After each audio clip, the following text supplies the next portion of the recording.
Muitas vezes passamos tanto tempo na igreja, né? E nos acomodamos, porque isso é normal do ser humano, se acomodar. E achamos assim, não precisamos de nenhuma cura, talvez, de nenhuma libertação. Mas todo ser humano, inclusive eu que estou aqui no altar, todos os dias precisa da cura interior. Todos os dias precisamos melhorar em algum departamento espiritual ou emocional. Todos nós precisamos do toque do Senhor, porque o único que tem capacidade de tocar a nossa alma é Jesus Cristo. Somos feitos de corpo, alma e espírito. O corpo nós podemos cuidar, nos alimentamos, nós nos dormimos, praticamos exercício e aí cuidamos do nosso corpo, parte física. A parte espiritual nós também podemos cuidar. Nós oramos, lemos a palavra de Deus, jejuamos e nós mantemos esse relacionamento espiritual. Aquele que é do Espírito, alimente o Espírito. Aquele que é da carne, alimente a carne. Então, desses dois departamentos do que o homem e a mulher é feito, nós podemos cuidar. Mas da alma, só Jesus pode cuidar. A alma, nem eu e nem você tem a capacidade de tocar nela. A alma, só Jesus pode cuidar dela. Só Jesus pode tratar ela. Só Jesus pode curar ela. Só Jesus pode libertar ela. Só Jesus transforma a nossa alma. A alma é todas as emoções que carregamos desde quando nascemos até o dia de hoje. A alma, ela é carregada de sentimentos, sensações, de emoções, algo que não podemos tocar. Só Jesus. Então, se nós, seres humanos, cuidássemos melhor do nosso espírito, do nosso relacionamento com Deus, automaticamente a nossa alma, ela é tratada todos os dias, através desse Espírito, através do toque de Jesus. Mas como assim, pastor, o senhor está me falando? Eu vou dar exemplos para você. A depressão é uma doença da alma,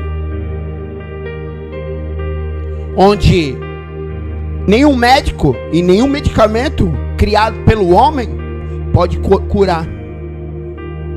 A dependência química, o alcoolismo, são doenças da alma, que o melhor médico, ele vai dizer para você que a Organização Mundial da Saúde vai dizer que não tem cura. E que não há nenhum medicamento criado pelo homem que pode curar. Doenças da alma. E a alma é tratada dentro de um culto de cura e libertação. Dentro do nosso relacionamento com Deus, onde nós alimentamos todos os dias o oxigênio do nosso espírito, é a oração, a leitura bíblica. E quando nós, seres humanos, tratamos bem o nosso espírito, a nossa alma começa a ser curada. Nós começamos a entrar em algo chamado metanoia. Começa a ser transformada a nossa mente. E as nossas emoções, elas são tratadas pelo Espírito Santo de Deus. Onde essas doenças que eu falei que fisicamente nenhum homem pode tratar, começa a acontecer um milagre. Porque milagre é algo que eu e você não pode fazer. Só o nosso Deus tem esta capacidade. E aí onde começamos a ser curados de coisas que o homem olha para mim, para você e vai dizer assim, não tem cura, não tem jeito. Quantas pessoas foram curadas de câncer? Quantas pessoas foram curadas de HIV? Quantas pessoas voltaram a escutar, enxergar? Quantos dependentes químicos que a Organização Mundial da Saúde diz que não tem cura, foram curados? Quantas pessoas saíram de um estado depressivo, tremendo, querendo se suicidar? Mas o homem diz que não tem cura. A medicina criada pelo homem diz que não tem cura. Mas Jesus, através do Espírito Santo de Deus, vai mostrando todos os dias, através de cura e libertação, pessoas recebendo milagres. E eu vou repetir para você entender: milagre é algo que eu e você não pode fazer, só Jesus. Quando Jesus está de frente ao sepulcro de Lázaro, ele fala para os homens: tire a pedra. Algo que eu e você pode fazer, porque eu vim aqui para ressuscitar. Sabe o que Deus está falando para mim e para você? O possível é com você, o impossível é com Jesus. Sabe, muitas vezes queremos que as coisas caiam do céu, e não vai acontecer. Oração é uma palavra derivada de dois sinônimos: orar e ação. Oração. Eu oro, mas eu tenho que agir. O cego Bartimeu, ele toma uma decisão. Ele começa a clamar, e quando ele escuta a grande multidão passando, sabendo que Jesus está naquele meio, ele não enxerga. Ele não conhece Jesus, ele nunca viu Jesus. E no meio de uma multidão, como ele ia saber aonde o mestre estaria? Mas ele toma uma atitude: oração, ação. Ele sai da beira do caminho, ele larga a capa, que era a vergonha dele, e ele decide ir para o meio da multidão e começar a gritar em alta voz. Ele toma, eu admiro ele, porque ele agiu com sabedoria. Se ele não enxerga, e ele está sabendo que a cura está ali naquele meio, só que há uma grande multidão, muitas pessoas reunidas, ele toma uma ideia, ele fala: vou gritar, vou chamar a atenção de alguém, talvez ele me escute. A multidão diz para ele calar a boca. E quantas vezes, quando nós tomamos a atitude, uma ação, e aí começamos a interpelar com as barreiras que a vida nos opõe, nós paralisamos e paramos. E nós falamos assim: até tentamos, mas na primeira adversidade nós paramos. Só que esse cego, ele me ensina de novo a sabedoria. Ele continua. Ele fala assim: eles estão mandando eu calar a boca, mas se eu ficar calado a minha boca, a minha vida vai voltar a ser o que? Eu vou voltar para a beira do caminho e pedir esmola.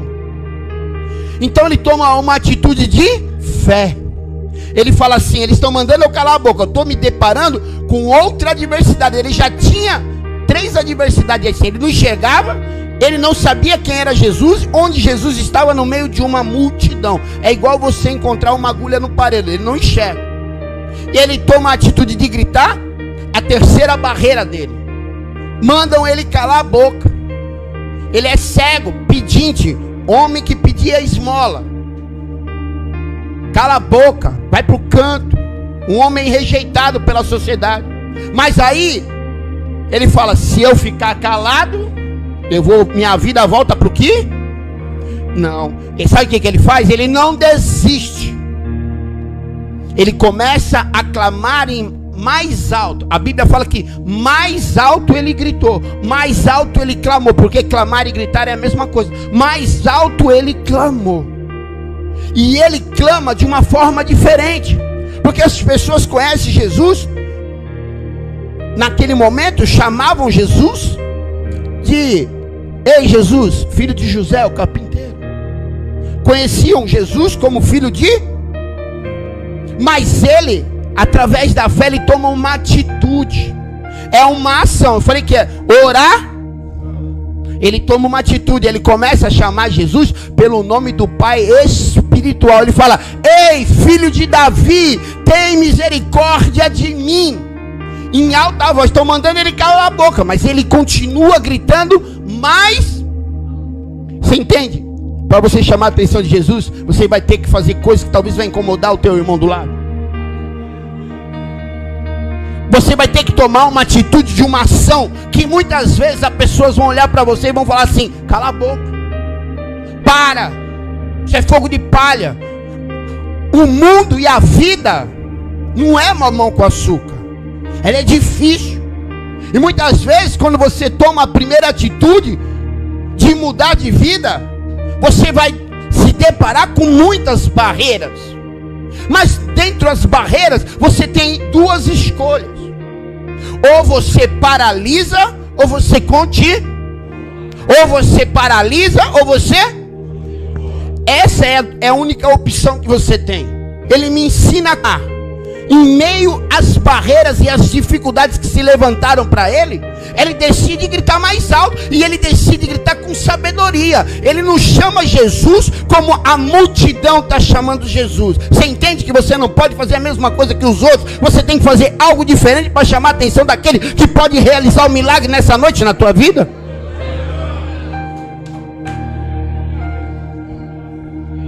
E ele começa a falar: ei, Jesus, filho de Davi. Jesus escuta alguma coisa? Vamos ver se tem alguém no culto. Jesus começa a escutar alguma coisa?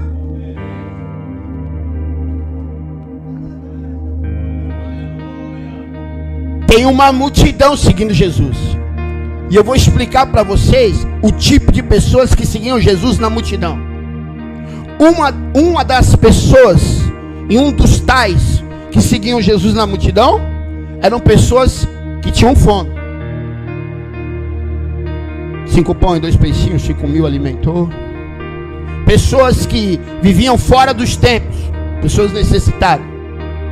Outros tipos de pessoas, um dos tais, eram os hipócritas e os fariseus. Pessoas que estavam ali querendo andar no meio da multidão disfarçada para especular sobre a vida de Jesus, para ver quem ele era, para poder levar para os mestres da sinagoga, para poder trair Jesus ou entregar Jesus.